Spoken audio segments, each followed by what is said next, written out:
अस्सलाम वालेकुम। जो हमने आज लेक्चर देखा ना, वो चैप्टर हमारा वही है फंड एनालिसिस, जिसमें हमने फ्लो ऑफ फंड स्टेटमेंट किया था। उसके बाद में कैश फ्लो स्टेटमेंट देखा था। अब हमारे पास ऑप्शन है फाइनेंशियल प्लानिंग का, जो लास्ट टॉपिक इस चैप्टर का हमने करना। अब फाइनेंशियल प्लानिंग में हमने बेसिकली ना कैश फ्लो फोरकास्टिंग करनी होती है। इसमें हमने देखना है हमारे पास हमने किन किन चीज़ों पे खर्चा करना है, कहाँ पे हमें आउटफ्लो करना है, कहाँ पे हमें कैश मिल सकता है। उसके बाद हमें किस टाइम पीरियड में कितना कैश चाहिए, हमें लोन लेना पड़ेगा या नहीं लेना पड़ेगा, वो जिसका हम एस्टिमेशन करते हैं। अब बताते हैं कि cash budget is a forecast of a firm future cash flow arising from collection and disbursement. हम फ्यूचर कैश फ्लो की एस्टिमेशन करते हैं कि हमारी डिसबर्समेंट कितनी होगी, मतलब डिसबर्समेंट कहते हैं पेमेंट को, और कलेक्शन कितनी होगी, हम रिसीव कितना करेंगे। यूजली ऑन मंथली बेसिस, ये नॉर्मली जो है मंथली बेसिस पे बनाया जाता है। ठीक है, आप क्वार्टरली भी बना सकते हैं, ईयरली भी बना सकते हैं, नॉर्मली इसको मंथली बेसिस पे बनाया जाता है। ठीक है, the financial manager is better able. अब इससे फोरकास्टिंग में क्या होता है कि वो फाइनेंशियल मैनेजर बेटर अंडरस्टैंड कर सकते हैं किन चीज़ों को। Determine the future cash need of the firm, कि हमें फ्यूचर में कैश लोन तो नहीं लेना पड़ेगा, हमारी पेमेंट कम है या रसीट्स ज़्यादा हैं, या रसीद कम या पेमेंट ज़्यादा है, उसके हमें क्या रिजल्ट आएगा हमारे ऑपरेशन के लिए। उसके बाद plan for the financial of these. उसके अलावा जो है उसको कलेक्शन और पेमेंट के बारे में फाइनेंशियल प्लानिंग करनी पड़ती है कि हम अपना जो है साइकिल जो है कलेक्शन के लिए तेज़ करें, उनसे जल्दी पैसे लें, जिनको पेमेंट करनी उसको हम लेट करें, वो इसकी प्लानिंग कर सकते हैं। Exercise control over cash and liquidity of the firm, वो कैश को एक्सरसाइज करते हैं कि हमने कैश को सर्कुलेट कैसे करना है, फ्लो में कैसे लेके आना है। ठीक है,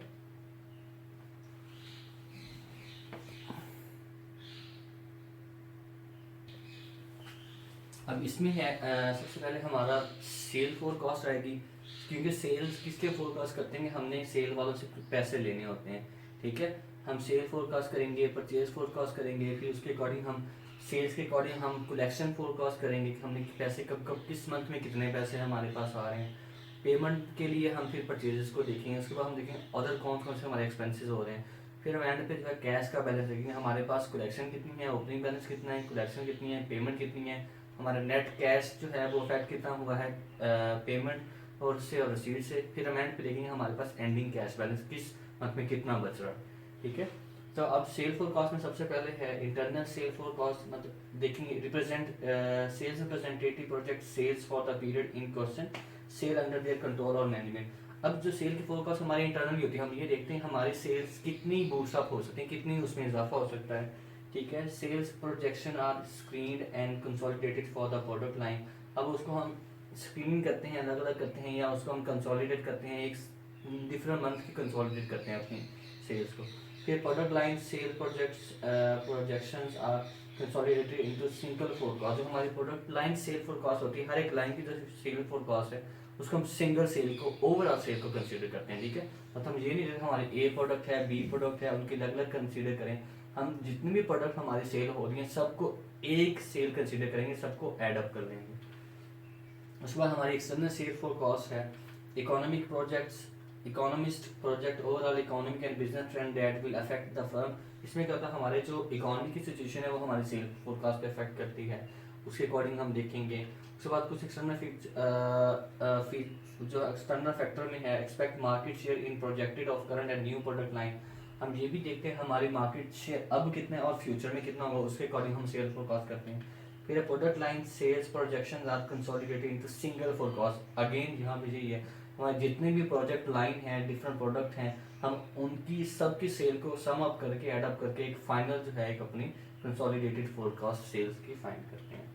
अब हमारा क्वेश्चन कंपनी वही है BW कैश फ्लो फोरकास्ट। अब इसके अंदर बता रहे हैं कि Lisa Miller has finalised the cash flow forecast for the first 6 month of 2004। First 6 month की उन्होंने फोरकास्ट करनी है।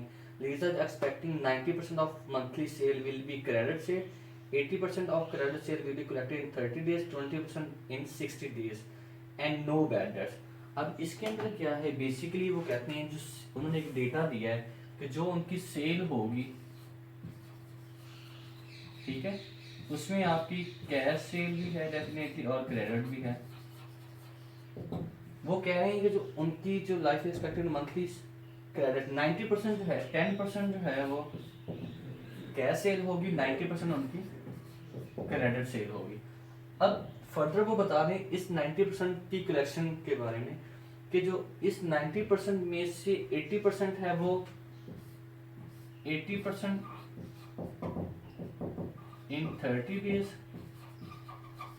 मतलब इसमें से 80% जो है वो 30 दिनों में हमें रिसीव होगी, जो बाकी 20% है वो हमें इन 60 डेज, वो हम 60 दिन में कलेक्ट करेंगे। ठीक है, मतलब सपोज करें अगर हमारे पास 100 है, टोटल सेल 100 है, उसमें से जो 10 रुपए हैं हमें वो उसी वक्त मिल जाएंगे कैश सेल में, जो 90 है हमें मिलेंगे वो हमारी क्रेडिट सेल्स हो जाएगी।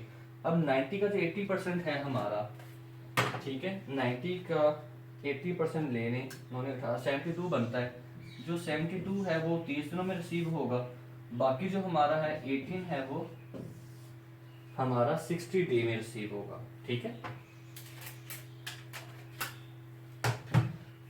अब ये हमारी सेल्स के अकॉर्डिंग प्रोजेक्शन है हमारी, ठीक है। और कह रहे हैं जो बैड डेट्स है हमारे, कोई भी बैड डेट्स नहीं होने।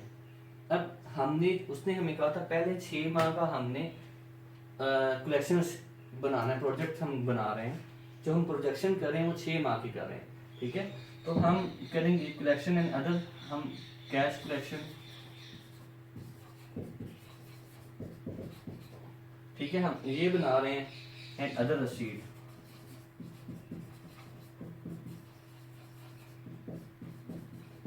हम जो प्रोजेक्शन बना रहे हैं सबसे पहले कैश कलेक्शन की बना रहे हैं, इसमें पहले आ जाती है आपकी सेल्स आ जाती है। ठीक है, अब सेल्स में क्या है आपको पता है, टोटल सेल उन्होंने हर एक की गिवन होगी, हमें चूंकि 2 माह का डेटा चाहिए यहाँ पे, तो हम बैकवर्ड से लेके जाएंगे ना, नवंबर, दिसंबर, जनवरी, मैं 3 माह का डेटा ले रहा हूँ, आप 6 माह का कर लीजिएगा, क्योंकि 3 माह से आपको आइडिया हो जाएगा। ठीक है, मार्च है, बेसिकली हमने क्या बनाना है, हमने जनवरी से स्टार्ट करना है, लेकिन इसके लिए हमें डेटा कुछ और भी चाहिए, नवंबर दिसंबर का, क्योंकि हमने नवंबर का कुछ पोर्शन जनवरी में रिसीव करना है, कुछ दिसंबर का रिसीव करना है, इसलिए हम ये ले रहे हैं। ठीक है, अब यहाँ पे है सबसे पहले आपकी क्रेडिट सेल, टोटल सेल आपकी होती क्रेडिट सेल और कैश सेल और आपकी टोटल सेल। उसका आपको पता है कि जो आपकी क्रेडिट सेल है वो 90% होती है, 10% आपकी कैश सेल होती है। ठीक है, उन्होंने डेटा गिवन दिया है 214 नवंबर की टोटल सेल है, दिसंबर की 236 है, जनवरी की 171 है, फिर 150 है, और मार्च की आपकी नेक्स्ट आ जाएगी 284 है। ठीक है, अब इसमें जो है 214 में 10% हमारी होती है कैश सेल, तो 21 जो है हमारी कैश सेल है। क्रेडिट सेल कितनी है, हमने यहाँ पे जो पॉइंट है वो राउंड ऑफ कर दी है कोई, अब वो 93 है, और 236 में 10% 23 है, रिमेनिंग आपकी क्रेडिट सेल है 212 है। उसके बाद इसे जनवरी में ये 17 आ जाएगी, इसकी 15 है, इसकी 28 हो जाएगी, और जो क्रेडिट सेल है वो 154, 135 एंड 256 हो जाएगी आपकी। ठीक है, ये समझ आ गई, मतलब जो हमारी टोटल सेल है इसका 10% कैश सेल है, 90% हमारी क्रेडिट सेल है। ठीक है, अब हमें इसके बाद देखना है कैश कलेक्शन हमने बनाना है। ठीक है, कैश कलेक्शन में हम क्या करेंगे, हम देखेंगे हमें कैश कब कितना मिल रहा है, वो हम स्टार्ट करेंगे जनवरी से, क्योंकि पहले वाले डेटे की हमें जरूरत नहीं है, हमने बस्टिंग जनवरी से करनी है। अब इसमें बताया आपको सबसे पहले आपको कैश कलेक्शन होगी। ठीक है, फिर जो है 80% ऑफ लास्ट मंथ, आपको एक ये रिसीव होगा, एक ये हर एक मंथ में रिसीव होगा, 80% ऑफ लास्ट मंथ। उसके बाद कुछ 20% भी आपको रिसीव होगा, 20% ऑफ लास्ट 60 डेज, या वैसे 30 डेज कर ले। ठीक है, मतलब जो जनवरी में हमें पैसे मिलने हैं, एक तो ये जो है हमारी कैश सेल हमें ये मिलेगी, और पिछले माह की सेल का 30 डेज वाला 80% इसका मिलेगा, और जो 60 डेज वाला है उसका हमें 20% मिलेगा, ठीक है। अब जनवरी में हमारी कैश कलेक्शन जो है सबसे पहले 17 आ जाएगी, जो हमने कैश सेल की है। उसके बाद फिर इसमें दिसंबर का हमें कितना मिलेगा, दिसंबर का 80% क्रेडिट सेल का, और नवंबर क्रेडिट सेल का 20% हमें मिलेगा, ठीक है। इसमें हर मंथ में चलता जाएगा। अब 212 का 80% कितना है, 169, और 193 का 20% हमारा कितना है, 39, ठीक है। मतलब हमें ये तीनों चीजें कलेक्ट हुई हैं, एक हमें कैश सेल, दूसरा 30 डेज वाला, तीसरा 60 डेज वाला हमें कलेक्ट होना है, ठीक है। अब इन टोटल का आप कर लेंगे, टोटल हमारे पास सेल रसीद हो जाएगी या टोटल सेल कलेक्शन आ जाएगी, ठीक है। तो हमारे आरडी आ जाता है पीछे। अब इनका टोटल कितना, 225 आ जाएगा। इसी तरह फरवरी में आ जाए, फरवरी में एक तो हमारी कैश कलेक्शन 15% ये हो जाएगी। उसके बाद जो है 154 का 80% और 212 का 20% हमें ये मिलना है, ठीक है। और ये हो जाएगा आपका 123 और ये आपका आ जाएगा 42। अब इनका टोटल करेंगे, आपके पास आ जाएगा 180। अब हम फिर इसके बाद देखते हैं नेक्स्ट मार्च में क्या आएगा हमारा। एक तो जो है उस माह की कैश सेल आप कैश में कलेक्ट हो रही है वो आ जाएगी, वो हमारी कितनी है, 28 है। उसके बाद फिर पिछले माह का 80%, 135 का 80% हमें मिलना है 30 डेज में, और उससे 60 जो है 60 डेज पुराना जो है वो 154 है, इसका हमें 20% मार्च में मिलना है, ठीक है। तो ये हमारा हो जाएगा 135 का 80% हमारा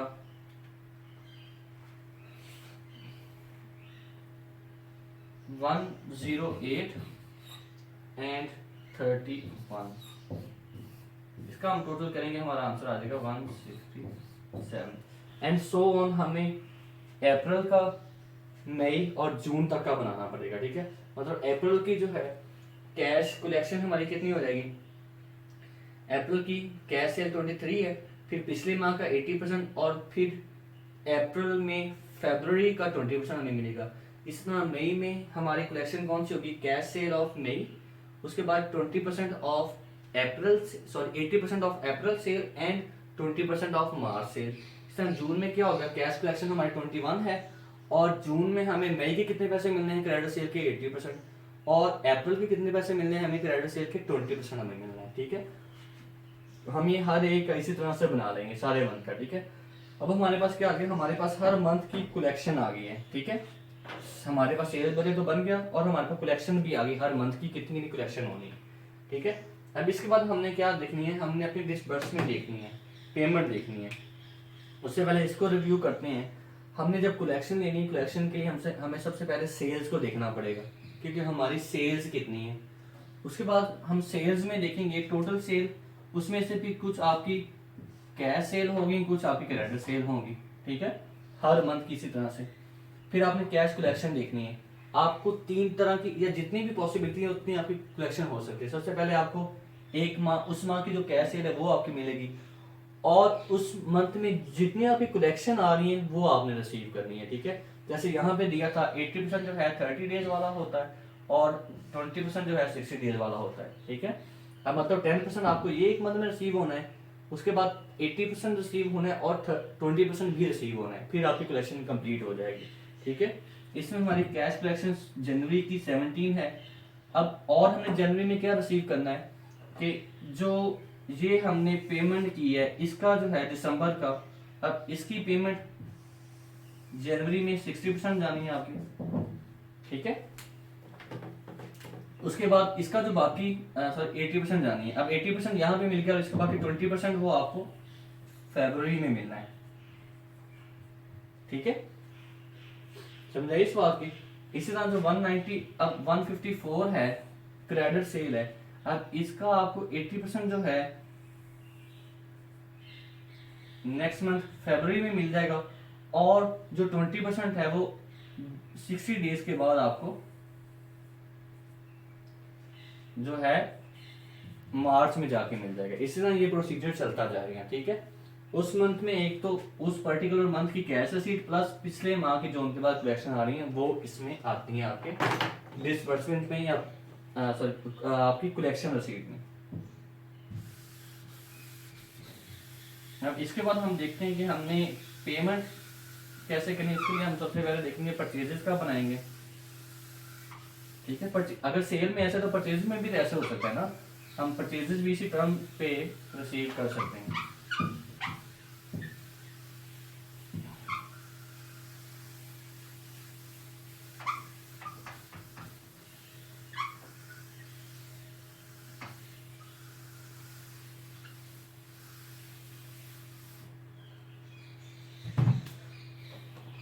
वो ये बता रहे हैं कि परचेजेस का जो डेटा है यहाँ पे वो कह रहे हैं परचेजेस उन्होंने गिवन बता दी 39 जो है दिसंबर की हैं।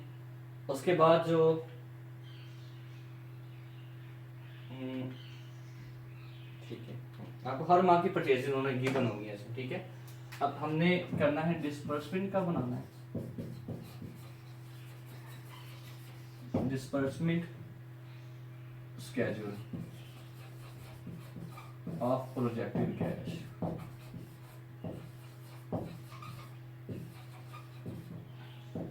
अब डिस्बर्समेंट अब कौन कौन से हो सकती हैं। एक तो आप परचेजेस के अगेंस्ट पे करते हैं, दूसरा आप वेजेस दे सकते हैं, आपने एक्सपेंसेस का पे करना है, आपने सैलरीज देनी है। मतलब कि जो आपके अखराजात खर्चे हो सकते हैं जिनको आप पे करते हैं वो आपने डिस्बर्समेंट में लेने हैं। अब सबसे पहले हम देखते हैं कि हमारी परचेजेस की कितनी पेमेंट आ रही है, वो हम उसको देखते हैं।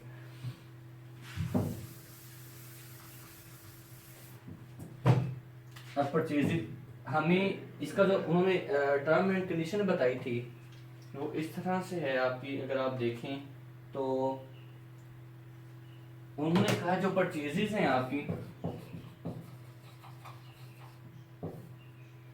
वो भी कैश एंड क्रेडिट होंगी आपकी डेफिनेटली, ठीक है। अब जो आपकी कैश परचेजेस हैं उन्होंने कहा है कि वो 0 होंगे, ठीक है। अब 100% ऑफ लास्ट मंथ आप नेक्स्ट माह में पे करेंगे, ठीक है। क्रेडिट आपकी 100% है और इसकी टर्म क्या होगी, आप 100% का 100% ही इन 30 डेज पे करेंगे या नेक्स्ट मंथ पे करेंगे, ठीक है। मतलब जो आपकी परचेजें हैं सारी की सारी आपकी क्रेडिट होंगी और आप नेक्स्ट मंथ में सारा क्लियर करेंगे, ठीक है। अब इसका मतलब हमें एक माह का डेटा चाहिए, हम क्या करेंगे दिसंबर का लेंगे ना। हमने जनवरी से स्टार्ट करना, दिसंबर, जनवरी, फरवरी, मार्च एंड अप्रैल तक का मैं बना देता हूँ, ठीक है। अब परचेजेस उन्होंने बता दिया हमें, परचेजेस कितनी हैं। परचेजेस हमारी हैं दिसंबर में 39 है, जनवरी में 35 है। ये आपको डेटा गिवन होगा, या वो बता देंगे कि हर माह सेम परचेजेस हैं या आपको अलग से बता देंगे किस माह में कितनी कितनी आपकी हैं। 53 एंड 40 आप नेक्स्ट में 2 माह का लेंगे, ठीक है। अब इसके बाद हमने क्या करना है, हमने ये देखना है कि कैश डिस्बर्समेंट हमारी कितनी है। ये तो परचेजेस होगी ना, ठीक है। Total cash disbursement. अब इसमें क्या होगा आपके, एक तो है purchases paid for credit purchase, ये आ जाएगा। उसके बाद आपने वेजेस पे की हैं, जो जो आप एक्सपेंसेस आ जाएंगे सारे आप यहाँ पे लिखते जाएंगे, ठीक है। वेजेस पे की और उन्होंने बताया जी अदर एक्सपेंसेस पे हैं, सिर्फ 2 एक्सपेंसेस उन्होंने बताए अदर एक्सपेंसेस। अगर 3-4 होंगे या 3-4 आपके 5 हो जाए एक्सपेंसेस, आप यहाँ पे उनको लिखते जाएंगे। अब हमने पेमेंट देखनी है, हमें जनवरी से स्टार्ट करना है। जनवरी में हमने पेमेंट कौन सी करनी है, सिर्फ ये वाली करनी है जो हमारी पिछले माह की है, परचेजेस के अकॉर्डिंग, ठीक है। और फिर जनवरी की इसकी हम फरवरी में पे करेंगे, फरवरी के हम मार्च में पे करेंगे, मार्च का हम अप्रैल में पे करेंगे और अप्रैल का फिर हम फर्दर मई में पे करेंगे, ठीक है। इसका 39 ये 35 आ जाएगा फरवरी में, मार्च में आपकी 64 आ जाएगी, अप्रैल में आपकी 53 आ जाएगी और मई में आपकी जो पेमेंट है परचेज की वो 40 आ जाएगी, ठीक है। उसके बाद उन्होंने बताया कि जो जनवरी के एक्सपेंस है वेजेस हैं उन्होंने 90 पे किए हैं, फरवरी में उन्होंने 94 पे किए हैं और जो अदर एक्सपेंसेस पे किए हैं जनवरी में वो 34 हैं, ये 34 ही हैं, ठीक है। अब नेक्स्ट वेजेस कितनी पे किए हैं मार्च में, वो उन्होंने कहा कि मार्च में 111 पे किए हैं, अप्रैल में 107 पे किए हैं, सो ऑन। उसके बाद अदर एक्सपेंसेस आपके फिक्स ही हैं, वो कह रहे हैं कि हर माह में 34 ही हैं, अब हर माह में 34 लिखते जाएंगे। पेमेंट आपकी टोटल 3 ही है यहाँ पे, ठीक है। परचेजेस है, वेजेस है एंड अदर एक्सपेंसेस, आप इनका टोटल कर लेंगे तीनों का, इसका इसका इसका हर एक में। 209 आपने जनवरी में टोटल पे किया है, 194 फरवरी में है, मार्च में 166 है और अप्रैल में 174 है। ये आपका क्या है, टोटल डिस्बर्समेंट है आपकी। टोटल पेमेंट कर लेंगे आप, डिस्बर्समेंट लिखते हैं, टोटल डिस्बर्समेंट, ठीक है, हर मंथ की आपके पास आ जाएगी। अब इसमें हमने किया क्या है, हमने यहाँ पे पहले रसीद फाइंड, कलेक्शन फाइंड आउट की थी। अब हमने डिस्बर्समेंट फाइंड के लिए हमने किनको पे किया है, वो हमने परचेजेस को पे किया है, तो परचेजेस के डेटे के अकॉर्डिंग आ जाएगा। अगर यहाँ पे सिनेरियो और होता, मतलब 100% में से 90-20 होता, तो वो जिस हमने पहले सेल्स को एडजस्ट किया है उसी तरह से हम इसको एडजस्ट हमने करना था हर मंथ के अकॉर्डिंग, ठीक है। अब हमें ये करने के बाद पता चल गया कि हमने जनवरी में टोटल कितने एक्सपेंस पे किए हैं, टोटल पेमेंट कितनी की है, 209 पे किया है, फरवरी में 194 पे किया, मार्च में 166 पे किया, अप्रैल में 174 एंड मई में 166 एंड जून में 174 आपने पे किया है, ठीक है। अब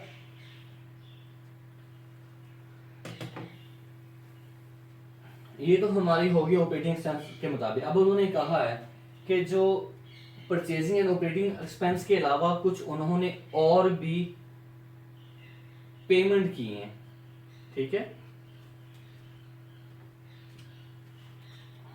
अब जनवरी में हमारे पास कितनी 163 है पेमेंट, यहाँ पे हमने कितना किया है और ये हमने यहाँ पे टोटल इसका गलत कर लिया, ठीक है। इनका टोटल जो है, इसका टोटल है 163 ही है। नेक्स्ट हमारा 209 और 194 है, ठीक है। अब इसके अलावा कुछ और एक्सपेंडिचर जो कैपिटल एक्सपेंडिचर उन्होंने किए वो भी हमने पेमेंट में कंसीडर करना है। उन्होंने बताया जो कैपिटल एक्सपेंडिचर है वो आप हर मंथ का वो भी देखेंगे, ठीक है। वो भी क्योंकि पेमेंट होती है, उसके बाद डिविडेंड आपने पे किया है,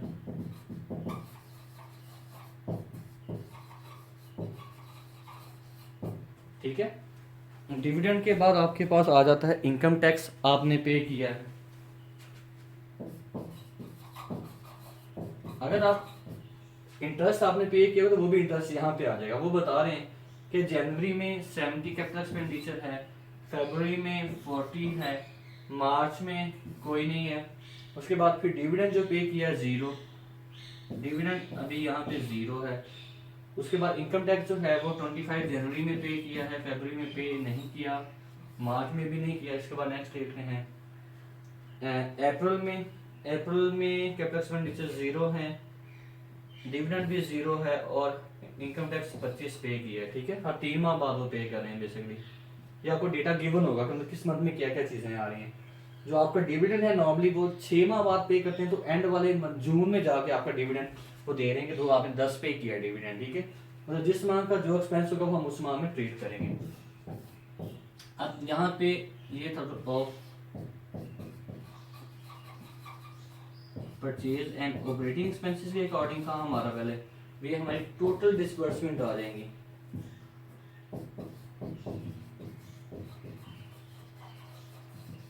ठीक है। 173 प्लस 70 प्लस 25 ये हमारा आ जाएगा 258, ये आ जाएगा 203 और फिर 209 और ये हमारा अप्रैल में आ जाएगा 219। ठीक है, मतलब हमारे पास पहले कलेक्शन भी आ गई, अब हमारे पास रसीद भी आ गई है। अब इसके बाद नेक्स्ट हमने क्या देखते हैं, अब हमने प्रोजेक्टेड कैश फ्लो निकालना है। हम देखेंगे हमारे पास ओपनिंग बैलेंस क्वेश्चन में गिवन होगा, उसमें फिर हम एडजस्ट करेंगे, ऐड करेंगे कैश कलेक्शन, माइनस करेंगे कैश पेमेंट, हमारे पास एंडिंग बैलेंस बच जाएगा जो उस नेक्स्ट मंथ, उस मंथ का एंडिंग होगा, नेक्स्ट मंथ का ओपनिंग हो जाएगा आपका। ठीक है,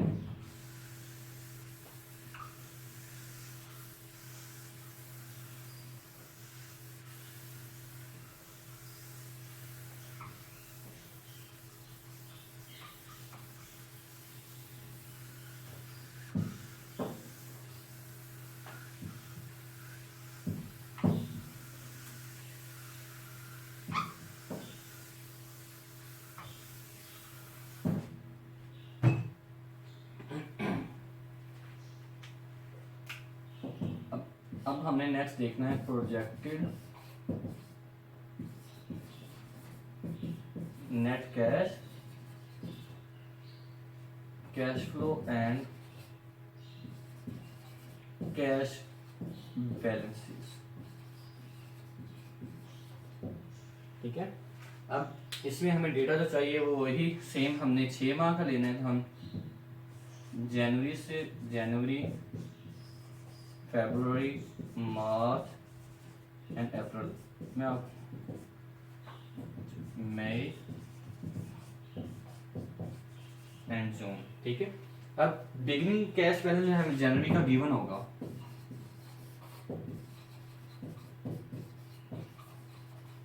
वो बताया उन्होंने 90 है। अब इसमें जो आपने ऐड क्या करना है, ऐड करेंगे कैश रसीट्स जो टोटल आपकी हुई है, माइनस करेंगे टोटल कैश डिसबर्समेंट जो आपने पेमेंट की वो माइनस करेंगे। ठीक है, इसके बाद फिर आपका नेट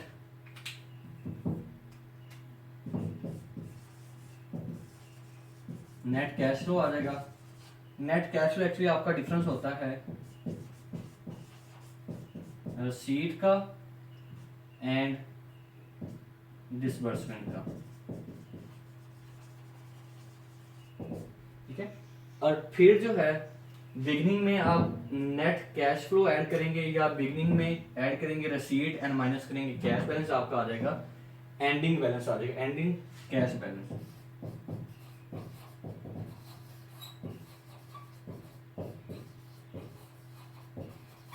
अब ये जो है डेफिनेटली विदाउट एडिशनल फाइनेंसिंग है, हमने फाइनेंस नहीं लिया, बस हमारे पर नेट जो वर्थ आ रही है वो इसमें आएगी। ठीक है,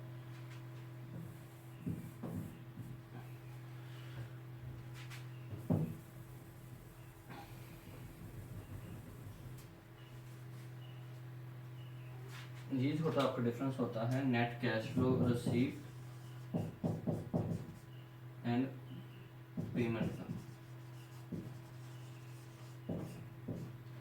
अब जनवरी में हमारा ओपनिंग बैलेंस 90 है, जो जनवरी में हमारी टोटल रसीद का बैलेंस आया था, जो क्वेश्चन में जो हमने सॉल्व किया वो हमारा 225 था। जो हमारी टोटल पेमेंट निकली थी वो हमारी 258 थी। अब इन दोनों का डिफरेंस जो है 225 और माइनस 258, ये हमारा नेट कैश फ्लो होता है। वो कितना है हमारा 33 है, माइनस में मतलब हमारी रसीद कम है, पेमेंट ज्यादा है, तो 90 में 33 आप माइनस करेंगे, आपका आंसर आ जाएगा 57। या आप सिंपली ऐसे भी कर सकते हैं कि 90 प्लस 225 जो हमने कलेक्शन की है और माइनस करके जो हमने रसीद की है 258, वो हमारा ऐसे भी आ जाएगा। ठीक है, मतलब कि हमारे पास जनवरी के एंड पे जो बचेगा वो 57 बचेगा। अब 57 जनवरी का एंडिंग है, फरवरी का ओपनिंग हो जाएगा। ठीक है, अब 57 ओपनिंग है, जनवरी की रसीद कैश रसीद 180 थी, कैश पेमेंट 203 था, इन दोनों का डिफरेंस जो है वो आपका 23 है, मतलब हमारी इसमें भी रसीद कम है और पेमेंट ज़्यादा है, तो हमारा नेट जो एंडिंग बैलेंस आ रहा है वो 34 आ रहा है। ठीक है, अब 34 एंडिंग है फरवरी का, मार्च का ओपनिंग हो जाएगा। मार्च की रसीद कितनी है हमारी 167 हमारी रसीद है, पेमेंट कितनी है 218 पेमेंट है। ठीक है, अब इन दोनों का जो डिफरेंस है वो कितना है, इन दोनों का डिफरेंस है हमारा पेमेंट, हमारा रसीद कम है पेमेंट ज़्यादा है, तो ये भी डेफिनेटली नेगेटिव होगा 51। अब 34 में 51 हमने एडजस्ट किया, हमारा बैलेंस माइनस आ जाएगा 17।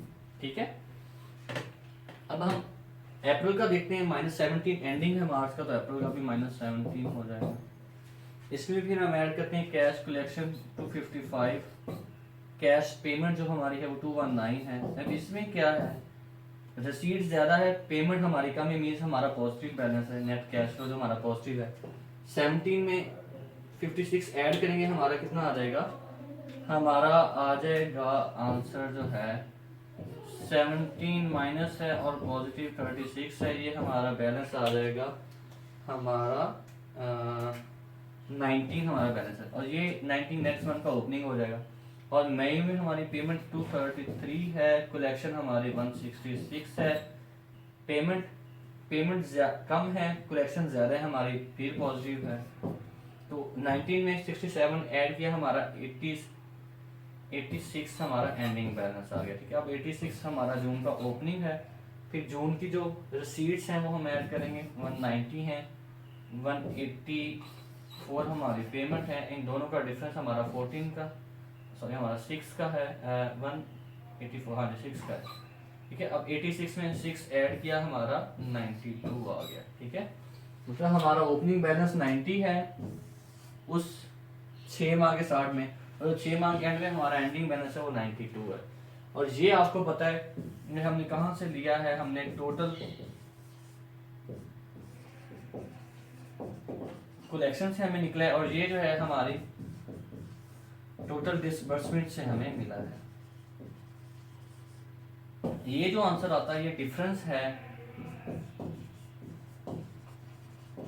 डिफरेंस बिटवीन जो हमारी कलेक्शन एंड पेमेंट या डिसबर्समेंट आपकी हो जाती है। ठीक है, और ये जो है इसको हम ऐसे भी opening plus collection minus payment से भी फाइंड कर सकते हैं, और दूसरा क्या है, ओपनिंग में हम ऐड करते हैं जो हमारा नेट कैश फ्लो है, तब भी हम इसे फाइंड कर सकते हैं। ठीक है, अब ये हमारा क्या हो गया, प्रोटेक्टेड कैश बैलेंस बन गया है। अब नेक्स्ट वो कहते हैं कि examine factor that may influence cash receipts such as change in the state of economy that influence consumer buying receipt and pricing strategy. अब हम जो है अपने कैश फ्लो की एस्टिमेशन कर सकते हैं, हम उसकी जो स्ट्रेटजी डिफरेंट चेंज करके हम रसीट को स्पीड अप कर सकते हैं या पेमेंट को स्लोइंग डाउन कर सकते हैं। ठीक है, अब या अगर examine the factor that may influence cash disbursement, कुछ हम ऐसे कर सकते हैं जो हमारी कैश डिस्बर्समेंट मतलब कि हमारे एक्सपेंसेस कम हो या हम थोड़ा डिले कर सकें। ठीक है, जो देखें जब हमारे पास अप्रैल का मार्च का मंथ है, इसमें हमारे पास नेगेटिव बैलेंस हो गया, इट मींस कि हमें उस माह में अपना बैलेंस मीट करने के लिए हमें फाइनेंस चाहिए, तो हमें फाइनेंसिंग करनी पड़ेगी, या हम क्या करेंगे इसमें अपनी रसीद को बढ़ाएंगे, पेमेंट को कम करने की ट्राई करेंगे, तब हमारे पास ये सिचुएशन थोड़ी सी सेट हो सकती है। ठीक है, अब इसकी समरी क्या है, कैश फ्लो एस्टिमेशन की allows examination of relevant factor which may generate unnecessary regarding future cash flow.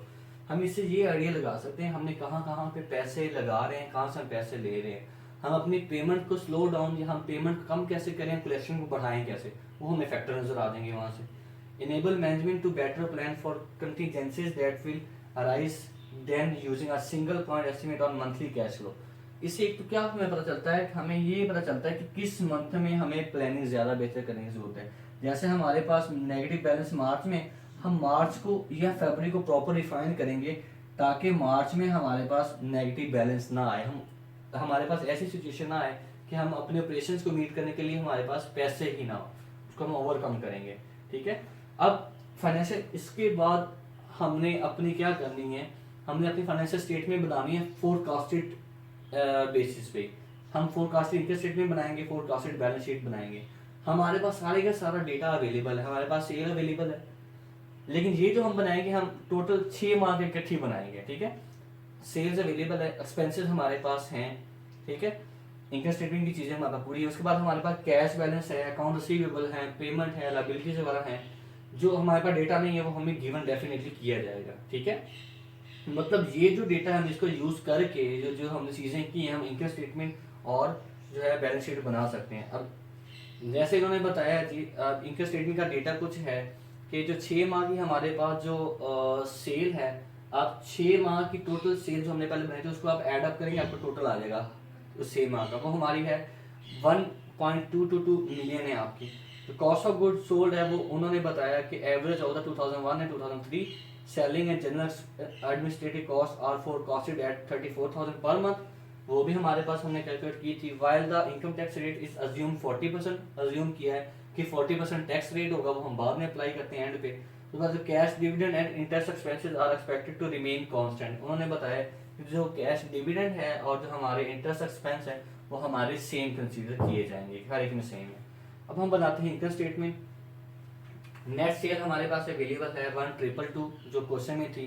ठीक है, हमने पांचों मंथ 6 हर मंथ की सेल को ऐड अप किया तो हमारे पास टोटल सेल आ गई, टोटल सेल 1,222। अब कॉस्ट ऑफ गुड सोल्ड जो है हमने वो एवरेज ली थी, जो हमारे पास डेटा था नवंबर एंड दिसंबर का। ठीक है, उसके मुताबिक हमारी जो है 72.3% हमारी नेट सेल्स का होता है हमारी कॉस्ट ऑफ गुड सोल्ड। वो हमने 1,222 पे 72.3% दिया था, हमारे पास कॉस्ट ऑफ गुड सोल्ड आ गई, इससे हमारा ग्रॉस प्रॉफिट निकला। फिर जो हमारे सेलिंग एंड जनरल एक्सपेंसेस हैं वो हमें 34,000 हर मंथ के हैं, हमने जो सेकंड में डिस्बर्समेंट किया है उससे हमें निकला है। तो एक माह का 34,000 है, 6 से मल्टीप्लाई किया तो हमारे पास टोटल आ गई 204। उसके बाद ग्रॉस प्रॉफिट में से selling and general expense minus किया, हमारे पास ईपीआईटी आ गई, इसमें हमने इंटरेस्ट माइनस किया। अब इंटरेस्ट क्या है वो उन्होंने कहा था, अज्यूम किया था जो इंटरेस्ट है और डिविडेंड है हमेशा आपका सेम रहेगा, वो उन्होंने अज्यूम किया है कि 29,000 हर माह का इंटरेस्ट है। तो आपने 29 माइनस किया तो आपके पास इनकम आ गई ईबीटी, अर्निंग बिफोर टैक्सेस। फिर इस इनकम पे आपने परसेंटेज टैक्स की 40% अप्लाई किया, वो आपका इनकम टैक्स बना 50। 124 पे 40% किया तो 50 आपका टैक्स आ गया, वो माइनस किया तो 74 आपकी फाइनल नेट इनकम आ गई जो अवेलेबल है डिविडेंड देने के लिए। अब 74 में से हमने माइनस किया कैश डिविडेंड, वो उन्होंने बताया था कैश डिविडेंड हमारे पास जो है 38,000 एक्चुअली टोटल कैश डिविडेंड हमने पे किया था, तो उसको हम करेंगे 0.5 से मल्टीप्लाई करेंगे, हमारे पास 19,000 आ जाएगा। मतलब जो 19 है हमारा कैश डिविडेंड है ओवरऑल टोटल जो है। ठीक है, उसके बाद जो है एंड पे हमारे पास नेट इंक्रीज आ रहा है कि जो इनकम है, इनकम 74 है उसमें से 19 हमने टैक्स पे किया, सॉरी हमने डिविडेंड पे किया, तो बाकी हमारा जो 55 है वो किसमें एडिशन कर देगा, रिटेन अर्निंग में एडिशन कर देगा। अब हमें बैलेंस शीट बनानी है, कैश एंड कैश इक्विवेलेंट, ये 92 हमारा ये वाला बैलेंस है जो हमें मिला था, एंडिंग बैलेंस ये हम लिखेंगे। उसके बाद अकाउंट रिसीवेबल वो हम देखेंगे। ठीक है, वो 100% of June and 20% of May. ठीक है, मतलब जून का अब अकाउंट रिसीवेबल जो है हमारे एंडिंग कितने हैं हमें पता है, इसमें जो है हम बना रहे हैं जून के एंड पे। ठीक है, इट मींस कि हमने जो है 100% ऑफ जून नेक्स्ट रिसीव करने हैं, उसके साथ जो 20% ऑफ मई के हैं हमने वो भी रिसीव करने हैं। ठीक है, तो ये हमारे अकाउंट रिसीवेबल के एंडिंग बैलेंस हो जाएगा। इसके साथ जो इन्वेंट्री है वो हमारा 2.5 हो जाएगी।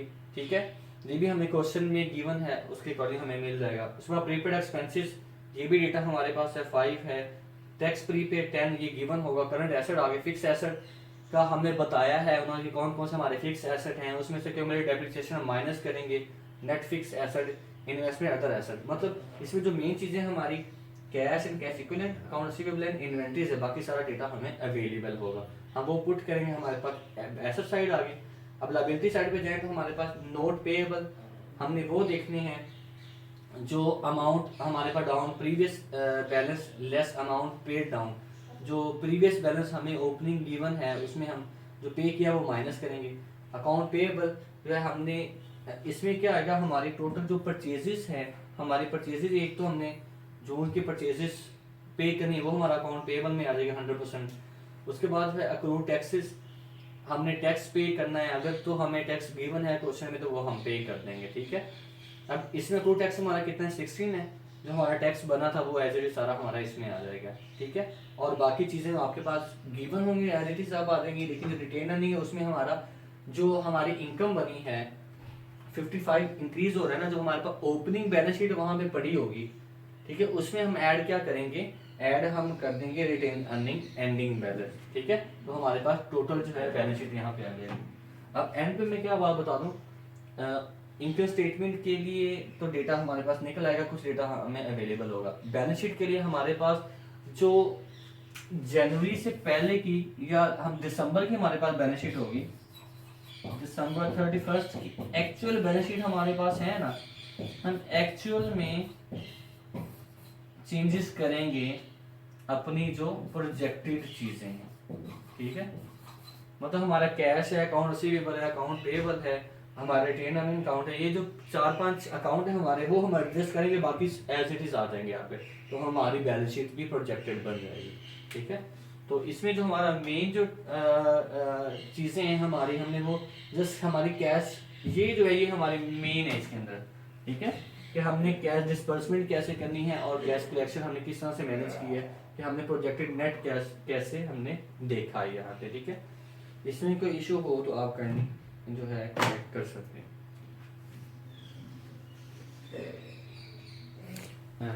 आज के लेक्चर में हमने जो बेसिकली देखा है ये देखा है कि हमने कैश डिस्बर्समेंट में कौन कौन सी चीज़ें प्रोजेक्ट करनी है, मतलब हम किन किन को पे कर सकते हैं, और कैश कलेक्शन में हमने कहाँ कहाँ से कलेक्शन कर सकते हैं।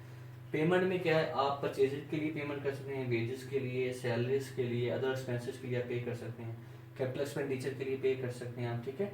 ये चीज़ें आपकी इसमें आ जाएंगी। इंटरेस्ट के लिए आप पे करते हैं, टैक्सेस के लिए पे करते हैं, जो आपकी कलेक्शन है वो आप जिनको क्रेडिट सेल किया आप उन्हीं से कलेक्शन करते हैं, ठीक है। तो उसमें वो हमारी कलेक्शन आ जाएंगी, कैश कलेक्शन आ जाएगी, कैश सेल आ जाएगी, क्रेडिट सेल्स हमारी आ जाएंगी। उसके बाद फिर हमने देखा है कि हमारा कैश बैलेंस ओपनिंग कितना है जो बैलेंस शीट में था, फिर उसमें हम एडजस्ट करेंगे कैश रिसीट, एडजस्ट करेंगे कैश पेमेंट, फिर हमारे पास आ जाएगा नेट कैश फ्लो हमारा कितना है उस पर्टिकुलर मंथ में, और एंड पे हमारे पास एंडिंग बैलेंस बच जाएगा उस मंथ का। फिर उस एंडिंग बैलेंस को हम नेक्स्ट मंथ का ओपनिंग बना के एंड सो ऑन चलते जाएंगे, ठीक है। तो इससे हमें ये आइडिया हो जाता है हमें किस मंथ में हमें अपनी प्लानिंग करनी पड़ेगी, हमारे एक्सपेंसेस जो है, हमारा कैश बैलेंस कहाँ पे ज़्यादा इफेक्ट हो रहा है।